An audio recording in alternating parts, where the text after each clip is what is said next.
de l'alphabet sont ainsi faits que dans les dictionnaires consacrés à la littérature, Rainer Maria Rilke se trouve juste avant Arthur Rimbaud. Deux géants côte à côte, car Rainer Maria Rilke est à coup sûr l'un des plus grands poètes de langue allemande du XXe siècle. Il est aussi une presque légende, puisque vous savez bien qu'on aime à évoquer sa mort provoquée par une piqûre de rose. Enfin, il reste pour beaucoup, avec ses lettres à un jeune poète, celui qui a su sans doute le mieux comprendre et expliquer le nécessaire poids de la solitude dans la création. Pour le reste, son œuvre, souvent difficile et toujours difficile à traduire, n'a pas chez nous la renommée et le succès public qu'elle recueille dans son pays. Robert Musil disait ainsi de lui qu'il n'avait rien fait que de porter pour la première fois à la perfection la poésie allemande. Nous lui rendons hommage ce soir dans ce portrait qu'en trace Stan Neumann. C'est le 102e de cette collection.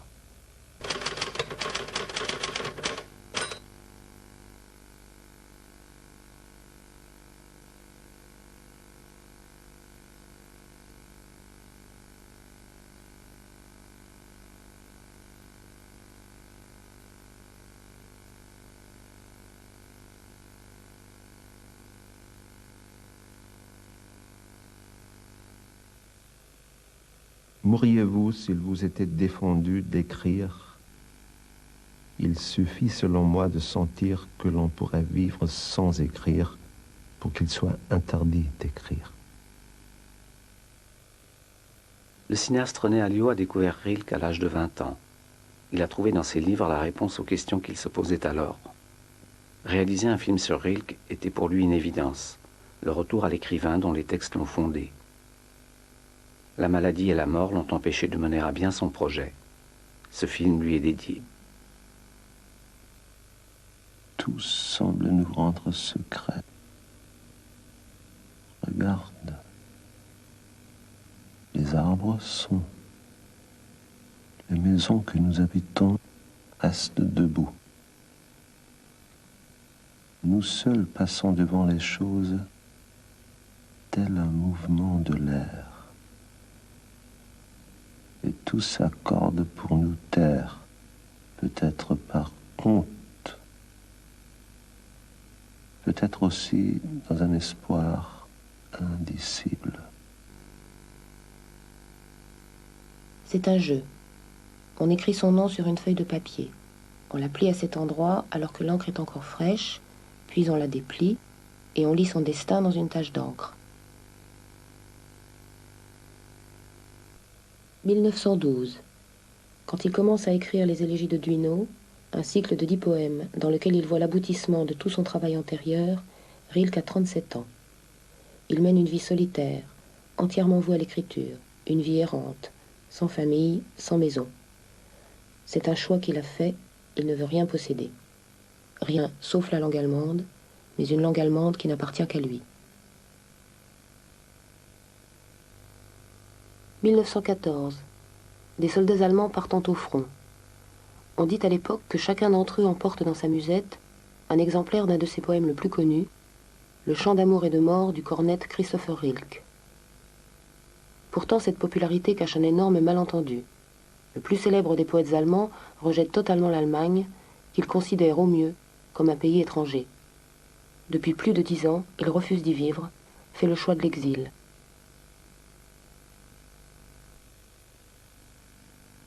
Un écrivain allemand m'a un jour carrément sommé de justifier mes constants séjours à l'étranger. Il m'était impossible de lui donner toutes les raisons. Je me bornais à lui dire que lorsque je travaillais, je ne supportais pas d'entendre autour de moi l'allemand, parler le plus souvent si mal, si paresseusement, mais que je préférais me trouver entouré d'une autre langue qui me fût familière. 1875. Rilke naît à Prague, capitale de la Bohême, province de l'Empire austro-hongrois, une colonie. La population tchèque vit sous la domination d'une petite minorité allemande, renfermée sur elle-même, séparée du pays par une double barrière de classe et de langue. Allemand de Prague, allemand au pays étranger.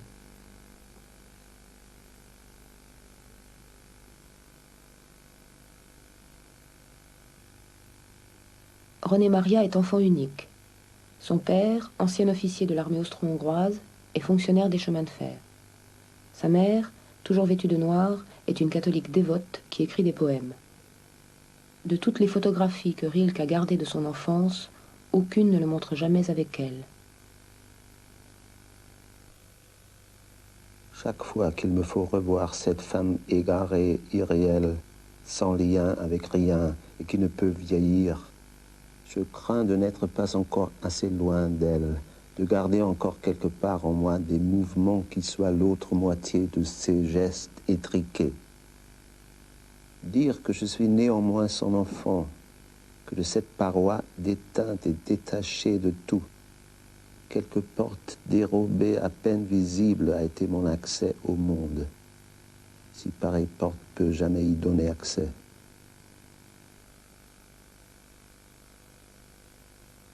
En 1885, les parents de Rilke décident de se séparer. Le père ne peut s'occuper seul d'un enfant de 10 ans. Il sera mis en pension. C'est le premier grand départ. Accompagné par sa mère, René quitte Prague pour le collège militaire de Saint-Polten. Il y restera 5 ans. Ces années d'école militaire entreront Rilke jusqu'à la fin de sa vie. Il y verra la source de toutes ses angoisses et de toutes ses terreurs.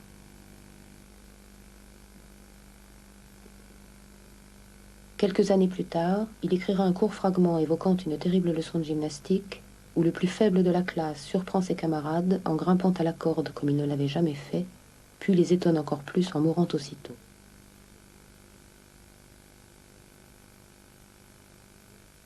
Il commence à écrire pendant sa dernière année d'élève officier. Il a alors 16 ans. Il en a 19 quand il publie ses premiers poèmes, des vers au goût du jour, pleins d'effusion et de sentiments. Dans une notice biographique qu'il rédige alors, il se demande ce que lui réserve l'avenir. Il a un espoir, la joie dans la création, et une crainte, devenir fou, car il a hérité, dit-il, d'une constitution nerveuse déplorable.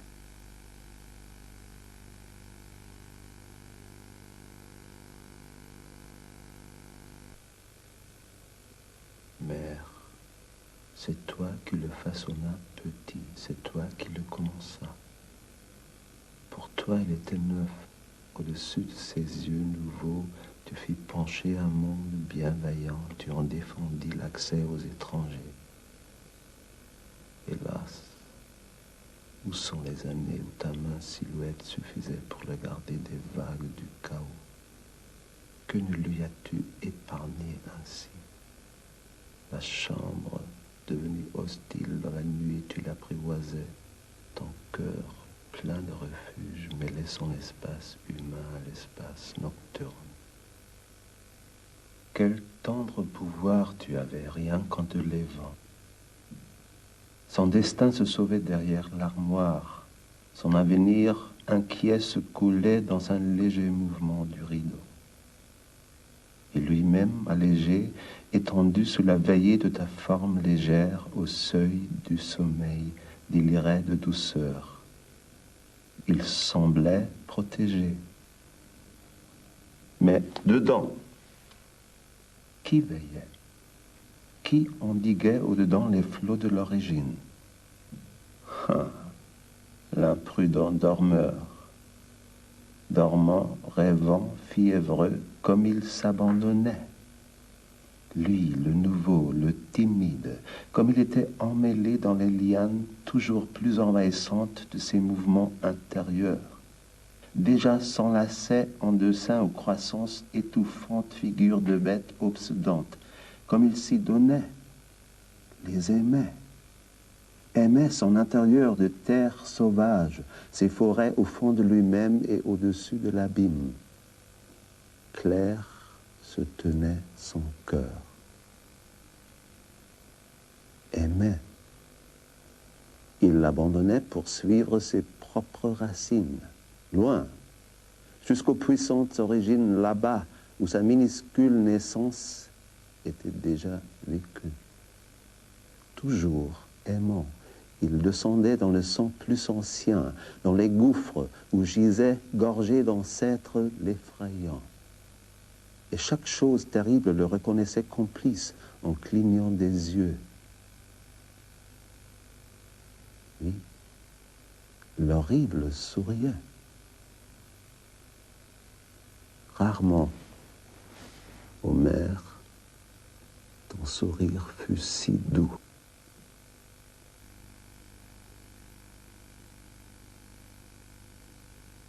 Le chemin qui mènera Rilke, des poésies mièvres de ses débuts aux élégies de Duino, commence avec Lou Andreas Salomé. Elle a 36 ans. Elle a été l'amie de Nietzsche. Elle est elle-même écrivain. C'est une femme libre, méprisant les convenances et les interdits de son milieu et de son époque. Rilke la rencontre en 1897. Il a quitté Prague, trop provincial, pour Munich, où il pense poursuivre la carrière d'homme de lettres à laquelle il aspire. La rencontre avec Lou va tout changer. Elle l'aime, mais elle n'aime pas ce qu'il écrit. Elle n'y voit que de la facilité, de l'à peu près. Plus lucide, plus mûre que lui, elle le pousse à se retourner, à faire face à ses angoisses. Grâce à elle, il commence à comprendre, comme il le dira plus tard, que les vers ne sont pas des sentiments, que ce sont des expériences.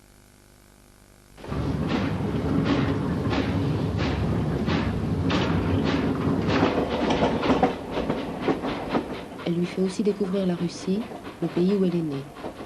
C'est la première fois que Rilke échappe au monde allemand de son enfance. Il s'enthousiasme pour ce pays neuf, où tout lui paraît grandeur nature.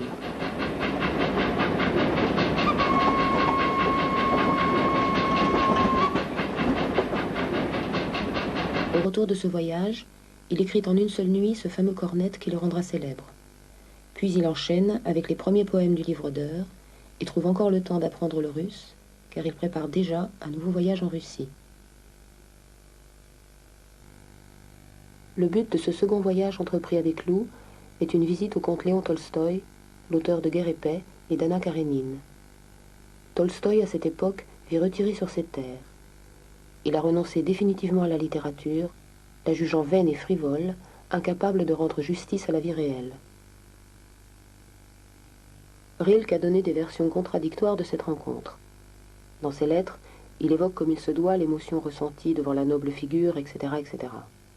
Mais dans son journal intime, il ne parle que de son désarroi quand le vieillard, de très mauvaise humeur, lui dit qu'écrire des poèmes ne sert strictement à rien.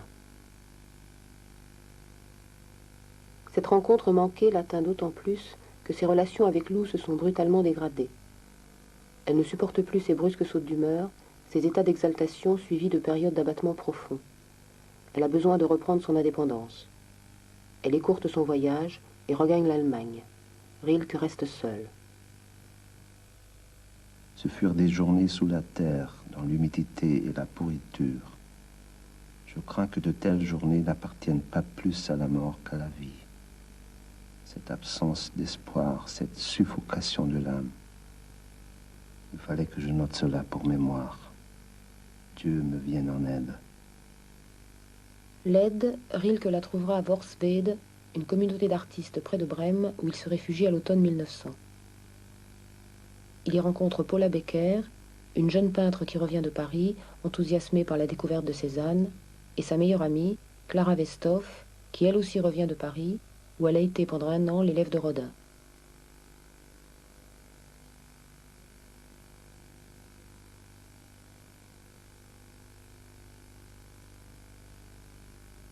Elle lui parle de Rodin, de Cézanne, de Paris. Il leur lit ses poèmes, leur raconte la Russie et se remet lentement. En février 1901, Lou annonce à Rilke la rupture définitive de leur relation. En mars, Rilke annonce son mariage avec Clara. Il rêve avec elle d'une union de 2 artistes, poursuivant leur travail, mettant en commun leur solitude. Nulle part, ô bien-aimé, le monde ne serait comme à l'intérieur de nous-mêmes.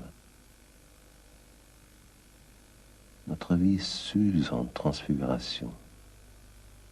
Et de plus en plus mince, le dehors disparaît. Là où jadis il y eut une maison durable, voici une image tout à fait du domaine des idées, comme si elle n'avait pas encore quitté le cerveau.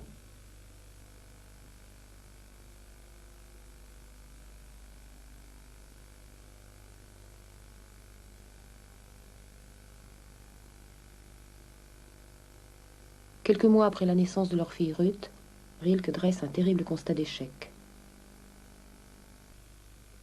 J'ai cru que du jour où j'aurais une maison, une femme, un enfant, réalité indéniable, cela irait mieux.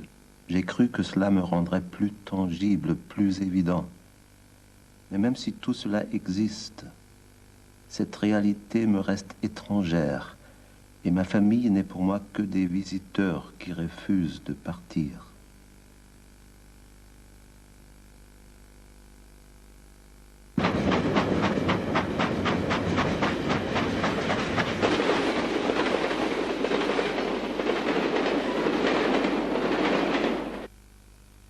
En août 1902, c'est lui qui part. Une petite revue allemande lui a commandé un texte sur Rodin. C'est l'occasion dont il avait besoin. Il quitte aussitôt l'Allemagne et sa famille pour Paris, son nouveau point d'attache. Il trouve chez Rodin un accueil chaleureux. Le maître le prend sous sa protection, lui prodigue des conseils. « Travailler, il faut toujours travailler », dit-il un jour à Rilke qui lui parle de ses angoisses. Le jeune poète voue au sculpteur une admiration sans borne. Il en fait son modèle, sa source d'inspiration. Sous le signe de Rodin et de Paris, Rilke se remet à écrire, pour la première fois depuis sa rupture avec Lou. Ce travail se poursuivra pendant des années et aboutira aux 2 volumes des Nouveaux Poèmes, publiés en 1907 et 1908.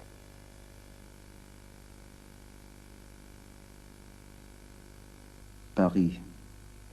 L'épouvante s'emparait de moi devant tout ce que l'on appelle, par un malentendu indicible, la vie. Il y a le Paris de Rodin, mais il y a aussi un autre Paris, celui où Rilke vit, exilé, pauvre, dans cette solitude qu'il a choisie. Les laissés pour compte de la grande ville lui renvoient l'image de son propre déracinement, de l'échec de tout un pan de sa vie.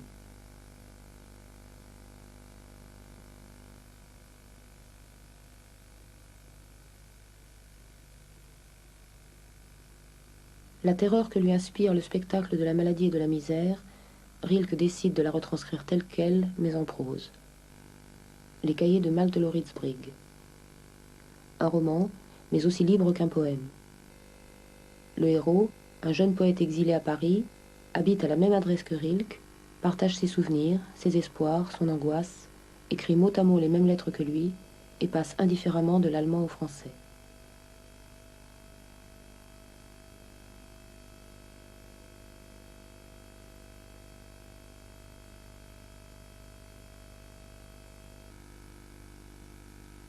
L'existence est terrible dans chaque parcelle de l'air.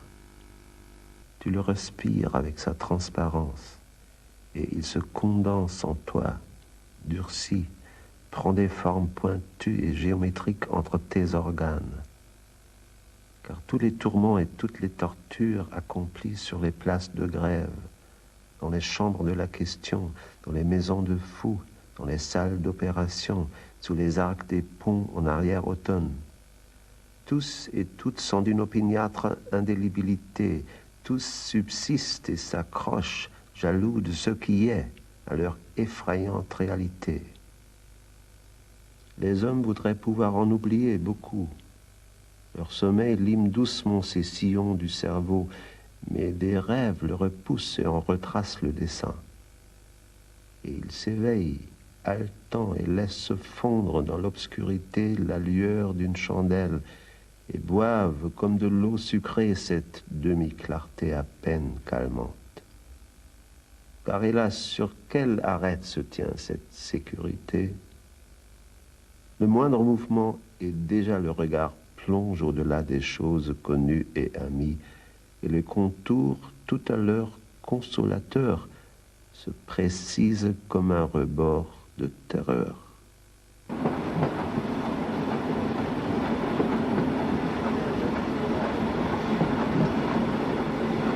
Incapable de supporter cette violence, Rilke fuit Paris et se met à sillonner l'Europe dans tous les sens. Il fait le grand écart pour essayer de tenir tous les bouts de sa vie à la fois. Clara Héroult, qu'il va voir en Allemagne plusieurs fois par an, sa conférence sur Rodin, qui l'emmène à Dresde, à Prague, puis Leipzig, pour préparer avec son éditeur l'édition du Cornette, et l'hospitalité qu'on lui offre de ci de là, en Suède, au Danemark, en Italie, et qu'il accepte dans l'espoir de trouver un peu de calme pour écrire, jusqu'à ce que la vague suivante le ramène à Paris. En 1906, alors que son œuvre commence à être reconnue, ses relations avec Rodin se dégradent. Le rapport est trop inégal. Le poète sera même pendant quelques mois le secrétaire du maître, jusqu'à ce que celui-ci le chasse, comme, dit-il, un employé malhonnête.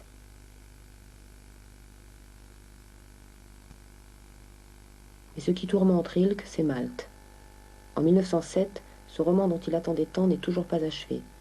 Et cela suffit à ses yeux pour réduire à néant tous les nouveaux poèmes, tout le chemin parcouru en 10 ans.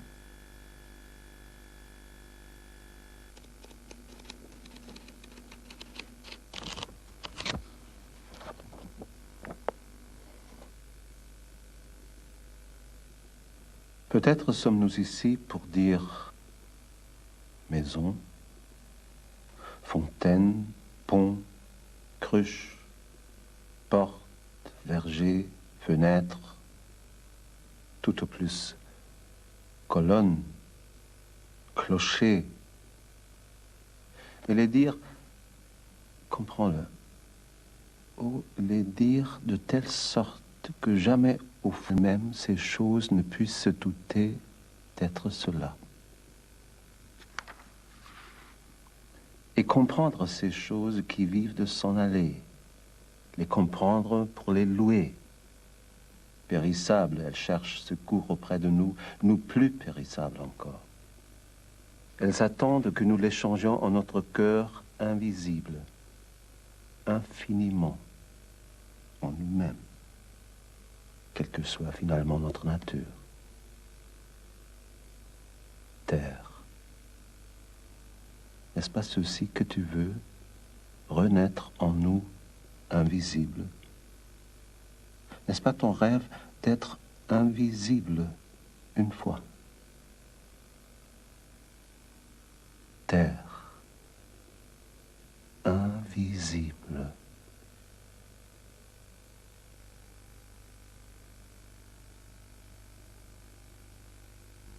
Le dernier tournant des années parisiennes de Rilke est la découverte de Cézanne à l'occasion de la grande exposition consacrée à l'automne 1907 au peintre mort un an plus tôt. Ce qu'il apprend alors, il le raconte dans une dizaine de lettres qu'il écrit à Clara.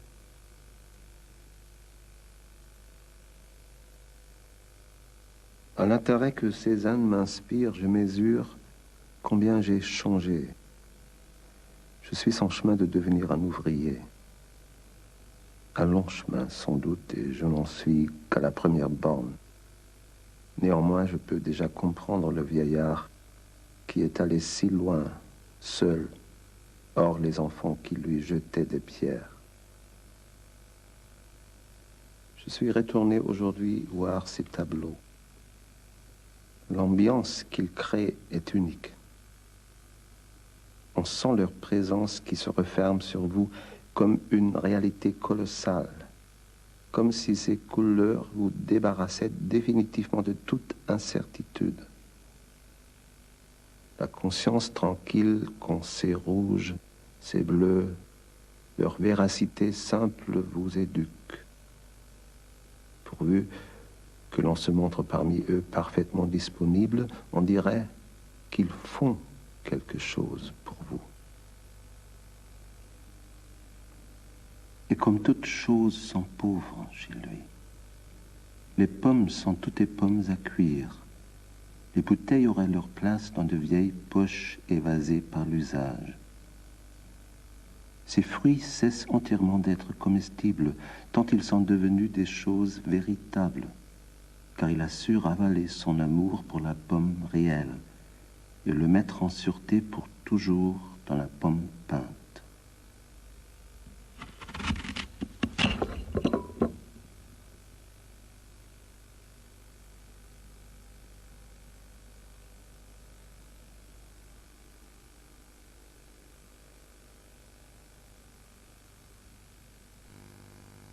Trois semaines après avoir écrit la dernière lettre sur Cézanne, Rilke apprend le décès de la peintre Paula Becker, l'amie de Clara, morte en donnant naissance à un enfant. C'est elle qui, la première, lui avait parlé de Cézanne 6 ans plus tôt à Borswede. Puis il l'avait revue à Paris, où elle était venue comme lui, mener la vie difficile d'une jeune artiste en exil. Elle a peint son portrait. À la nouvelle de sa mort, il écrit. Il y a de la mort dans la vie, et cela m'étonne qu'on prétende l'ignorer. La mort dont nous éprouvons l'impitoyable présence dans chaque changement auquel nous survivons parce qu'il faut apprendre à mourir lentement. Il faut apprendre à mourir. Voilà toute la vie. Et Rilke devient invisible. À partir de 1907, il refuse de se laisser photographier. Ces clichés pris à la dérobée par un de ses visiteurs sont les seules images qu'on ait alors de lui. On est à Paris, en 1910. Rilke vient d'achever Les Cahiers de Malte Lauritzbrigg, un livre d'avant Cézanne, ou plutôt, comme il le dit lui-même, le livre de cette découverte par quelqu'un qui n'était pas à la hauteur. Maintenant tout peut commencer, écrit-il. Après Malte, tous les champs sont possibles.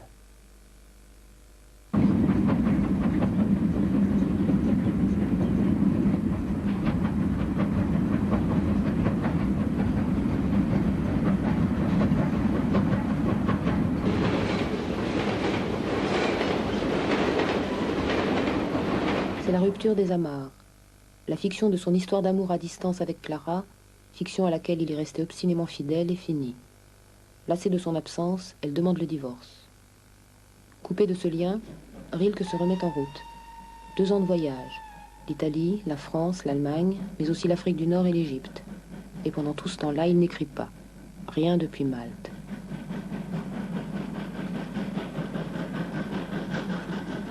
Pour créer, il dit avoir besoin d'immobilité extérieure et d'agitation intérieure. Dans un endroit tranquille, loin des villes et des gens, de préférence dans une de ces vieilles demeures où l'accueillent volontiers ses amis et ses riches admirateurs. Mais au bout de quelques semaines, il ne tient plus en place. Il est toujours celui qui part, en amour aussi. Depuis sa séparation avec Clara, il s'est lancé dans une succession d'histoires passionnées, fulgurantes et brèves. Une phase de délire amoureux, puis invariablement la chute, l'impossibilité, la rupture. Un schéma qu'il ne peut s'empêcher de répéter avec une étonnante régularité, mais sans se faire aucune illusion sur cette routine de l'échec. Je ne suis pas capable d'être amoureux, écrit-il. Peut-être parce que personne ne m'a jamais bouleversé, peut-être parce que je n'aime pas ma mère. Au pire moment de sa dépression parisienne, Rilke a repris sa correspondance avec Lou Andreas Salomé. Elle est la seule à qui il peut tout dire. En décembre 1911, il lui pose la question du recours à la psychanalyse. Elle connaît Freud, prend part au congrès de la Société internationale de psychanalyse et s'enthousiasme pour la nouvelle science. Mais elle connaît aussi Rilke et elle hésite. Pendant tout le mois de décembre, Rilke insiste. Il est à bout, prêt à tout pour essayer de guérir. Puis subitement, il change d'avis. L'analyse n'aurait vraiment de sens pour moi que si je prenais au sérieux l'étrange arrière-pensée de ne plus écrire. Dans ce cas seulement, on aurait le droit de laisser expulser ces démons, puisqu'ils ne sont en effet dans la vie civile qu'un élément de trouble et de désagrément. La raison de ce revirement est simple. Rilke, après un silence de 2 ans, s'est brusquement remis à écrire. Et ces démons sont devenus des anges.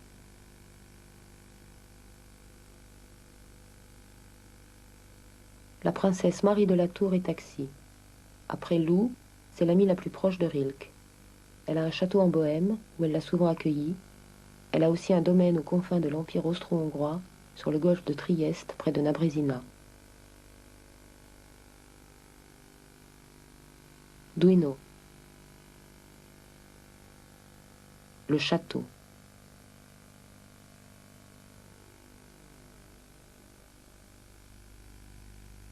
C'est ici que Rilke commence l'œuvre vers laquelle il tendait depuis des années et qu'il occupera jusqu'à la fin de sa vie. À Duino, le vent souffle en permanence. Tantôt le sirocco venant du sud, tantôt le bora qui descend des montagnes du karst autrichien. Ce jour-là, c'est le bora. Rilke a reçu une lettre de l'avocate Clara concernant le divorce. Il sort du château pour réfléchir à la réponse, et soudain, dans les hurlements du vent, il entend une voix crier. Il s'arrête et note. Ce sont les premiers vers de la première élégie de Duino. Qui, donc, dans les ordres des anges, m'entendrait si je criais? Et même si l'un d'eux soudain me prenait sur son cœur, de son existence plus forte, je périrais. Car le beau n'est que le commencement du terrible, ce que tout juste nous pouvons supporter et nous l'admirons tant parce qu'il dédaigne de nous détruire. Tout ange est terrible. Mieux vaut que je taise la montée obscure de l'appel. Qui oserons-nous donc appeler? Ni les anges, ni les hommes. Et les malins animaux remarquent déjà que nous ne sommes pas à l'aise dans ce monde défini. Peut-être nous reste-t-il un arbre sur une pente. Le revoir chaque jour. Il nous reste la rue d'hier et la fidélité d'une habitude qui s'étend plus chez nous, n'en est plus répartie. Et la nuit, oh la nuit, lorsque le vent chargé d'espace nous mord le visage, à qui ne serait-elle pas la tant désirée, la doucement décevante, cette part difficile des cœurs solitaires? Est-elle plus légère aux amants? Hélas, l'un à l'autre, ils se cachent leur destin. Ne le sais-tu pas encore? Weißt du's noch nicht? Wirf aus den Armen die Leere zu den Räumen hinzu, die wir atmen. Vielleicht, dass die Vögel die erweiterte Luft fühlen mit innigem Flug.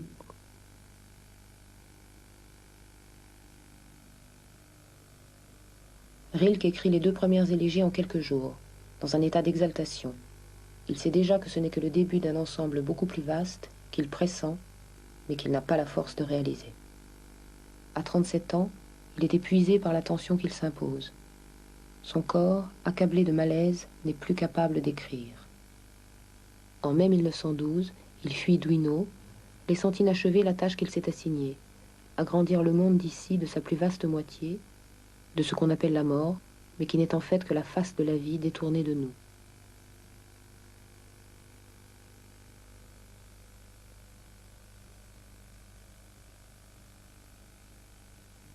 Quand la guerre éclate, en août 1914, Rilke se trouve par hasard en Allemagne. Il y restera 5 ans, piégé, prisonnier de ce monde allemand qu'il n'a eu de cesse de fuir. La France, l'Italie, la Russie, ces pays d'élection sont tous dans le camp ennemi, tandis que son poème de jeunesse, ce fameux Cornette, est applaudi dans les soirées patriotiques.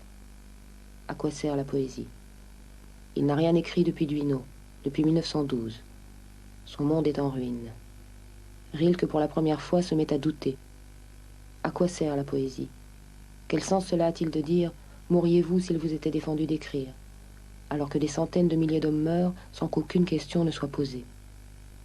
Le choix de la poésie à laquelle il a tout sacrifié est-il encore légitime à l'heure de la guerre industrielle et de la mort en masse? Qu'y a-t-il de commun entre ce monde-là et le travail du poète? Nous sommes les abeilles de l'invisible. Nous butinons le miel du visible pour l'accumuler dans la grande ruche de l'invisible. L'ange des élégies n'a rien à voir avec l'ange du ciel chrétien. Il est la créature chez qui la transformation du visible en invisible est déjà accomplie. C'est pour cela qu'il est terrible pour nous, qui restons encore attachés au visible, que nous aimons et nous transformons.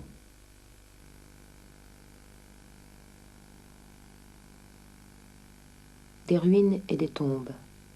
En 1917, c'est tout ce qui reste du château de Duino, totalement détruit lors de la 11e bataille de l'Isonzo, opposant l'armée italienne aux troupes de l'Empire austro-hongrois, troupes dans lesquelles Rilke lui-même se trouve enrôlé. Son statut de grand poète lui évite d'aller au front. Il en est quitte pour 6 mois aux archives de la guerre à Vienne. Sous l'uniforme autrichien, rattrapé par le cauchemar de l'école militaire de son enfance.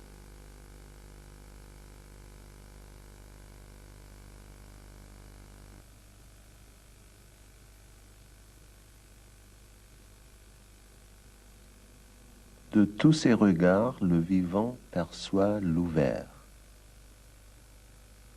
Seuls nos yeux à nous sont à l'envers, posés comme des pièges autour des issues. Ce qui est dehors, nous ne le savons que par le regard des animaux. Car très jeune, nous retournons l'enfant, l'obligeant de voir des formes derrière lui. Il n'apercevra point l'ouverture profonde dans le regard de la bête libre de mort, car nous n'avons Dieu que pour la mort.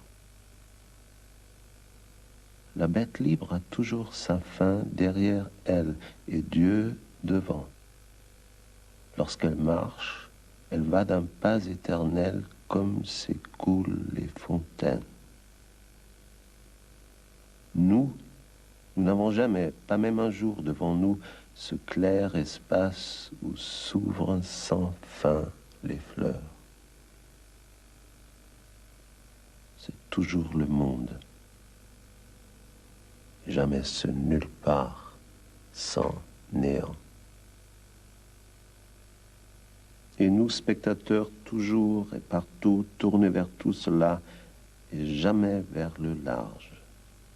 Nous en sommes débordés, nous y mettons de l'ordre, tout s'effrite, nous l'ordonnons à nouveau, et nous tombons nous-mêmes en poussière.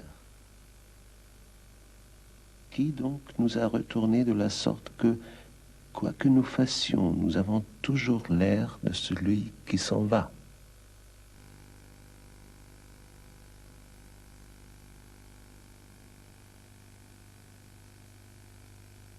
Rilke ne quitte l'Allemagne qu'au printemps 1919. La guerre a pris fin, la révolution a balayé l'Allemagne impériale, la guerre a repris, la guerre civile.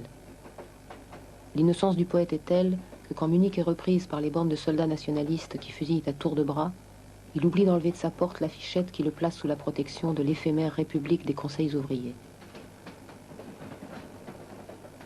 Sa célébrité seule le sauve. On le laisse partir pour la Suisse, où il se remet à errer, cherchant toujours ce qui lui manque. Un toit, une compagne, les élégies.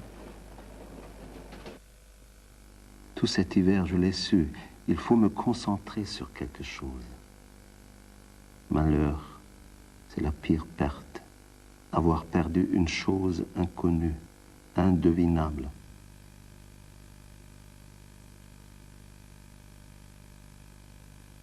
Rilke en Suisse, peint par Baladine Klosowska, le dernier grand amour de sa vie. Il aime Baladine, il aime aussi ses deux enfants, l'un deviendra le peintre Balthus, l'autre l'écrivain Pierre Klosowski. Rilke leur lit le destin dans des taches d'encre, leur écrit des comptines. Oui, j'ai vu, compère, qu'as-tu vu? J'ai vu un museau qui était château au cœur d'un verger, compère, vous mentez.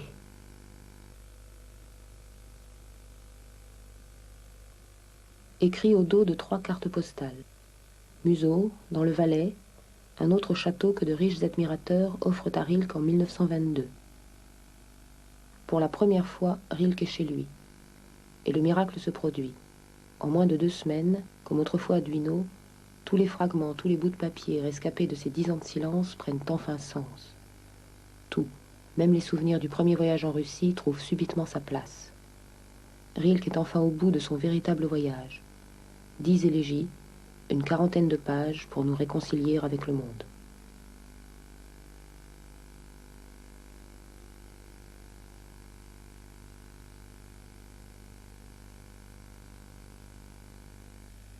Pourquoi, s'il est possible d'accomplir le temps de l'existence comme fait le laurier par un vert plus sombre que tout autre vert, et ses ondulations légères en bordure des feuilles, tel un sourire du vent.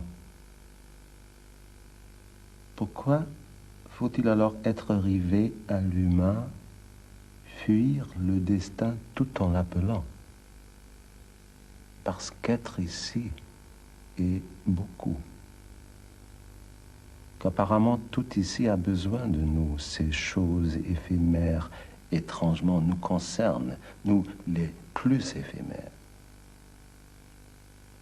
Une fois, chaque chose, seulement une fois. Une fois et jamais plus. Et nous aussi, une fois, jamais plus. Mais ceci, avoir été une fois, même si ce ne fut qu'une fois, avoir été de cette terre, cela semble irrévocable. Einmal, une fois. Une fois et jamais plus. Les élégies achevées, Rilke prend congé de sa langue maternelle. Il est allé au bout. Il a maîtrisé l'allemand, il en a fait une langue qui n'appartient qu'à lui. Mais il ne veut pas être un maître, il veut encore apprendre, être à nouveau un débutant. À partir de 1922, il écrira et publiera en français, comme s'il recommençait une nouvelle vie.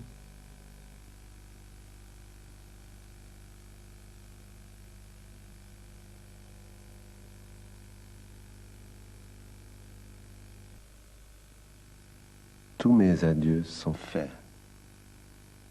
Tant de départs m'ont lentement formé dès mon enfance. Cette seconde vie ne durera que 4 ans. Jusqu'en 1922, Rilke a tenu, porté par le projet des élégies. Les élégies terminées, plus rien ne le protège. La maladie se déchaîne. Je me sens quelquefois comme le doux reflet dans l'eau d'une chose qui n'existe plus. Évidemment, je suis malade, mais la maladie n'est-elle pas le départ le plus décidé de la nature vers sa santé? En 1926, la maladie est identifiée. C'est une leucémie. Jusqu'à la fin, Rilke refuse tout médicament qui pourrait soulager la douleur. Il veut rester lucide, continuer à écrire.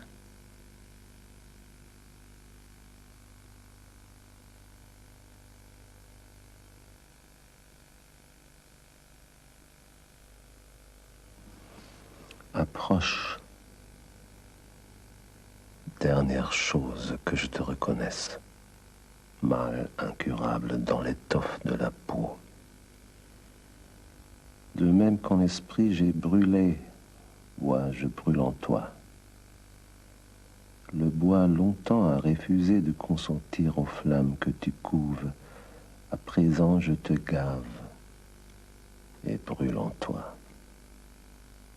Ma douceur de ce monde, quand tu fais rage, devient rage infernale d'autres mondes. Naïvement pur d'avenir, je suis monté sur le bûcher trouble de la douleur, sûr de ne plus acheter d'avenir pour ce cœur où la ressource était muette. Est-ce bien encore moi, celui qui brûle, méconnaissable? Je n'y traînerai pas de souvenirs.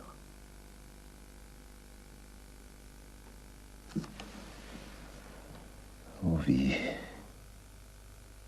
ô vie, être dehors, et moi en flamme, nul qui me connaisse.